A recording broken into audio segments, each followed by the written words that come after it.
ദൈവമേ ഇതെവിടെ എത്തിയ എന്റെ ആറ്റുകാൽ ഭാസ്കര. ഇത് എന്തൊക്കെയായിരുന്നു ക്രിഞ്ച് സാധനത്തിനൊക്കെ എടുത്ത് മാറ്റി വിടുന്നത്. ഇമാതിരി ക്രിഞ്ച് അടിച്ച്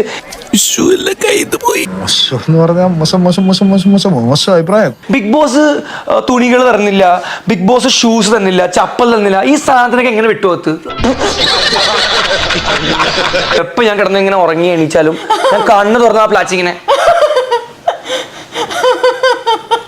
ഇങ്ങനെ പേടിക്കലടാ ആണുങ്ങളെ വില കളയാനായിട്ട്. അവനോട് തോന്നല്ലേ വെടിവെച്ച് കൊല്ലണം അപ്പൊ അതിനെ. കിടന്നിങ്ങനെ ഓപ്പൺ ചെയ്യുമ്പോ ആ ഭൂതമായിട്ടിരിക്കുക പ്ലാച്ചി.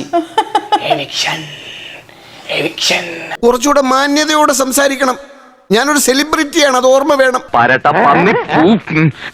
നിന്നെ പരിസരത്ത് കണ്ടുപോരുത്. കണ്ടതിന്റെ സ്വഭാവം ഇത് ഞാൻ എനിക്ക് വേണം ആക്ച്വലി. കുറച്ച് ഇങ്ങനെ ഈ സാധനങ്ങൾക്ക് ബേൺ ചെയ്യാനുണ്ട് വീട്ടില്. അതെ, വെറുതെ ധൈര്യം നിന്ന് ആളെ കൊല്ലാൻ നോക്കാം. ക്രിഞ്ച് സാധനം ഇതൊക്കെ. ഇതൊക്കെ എന്താണിത്? ക്രിഞ്ച് പ്ലാച്ചിന് വെച്ചിട്ട് 100 ദിവസം അവിടെ കണ്ടന്റ് ഉണ്ടാക്കി. എന്റെ ഡാഡി പറഞ്ഞാലുണ്ടല്ലോ ഒറ്റടത്തിനെ പറഞ്ഞു വിടില്ലട്ടാ. Thank you. ലാസ്റ്റ് പിക്ചർ കാണിച്ചിട്ട് എന്റെ മൂഡ് നശിപ്പിച്ചു ഫുൾ. ആലോചിക്കും തോറും നാണിച്ച് തൊലി പൊളിയുന്നു. ഞാൻ പോകുന്നു. Bye bye.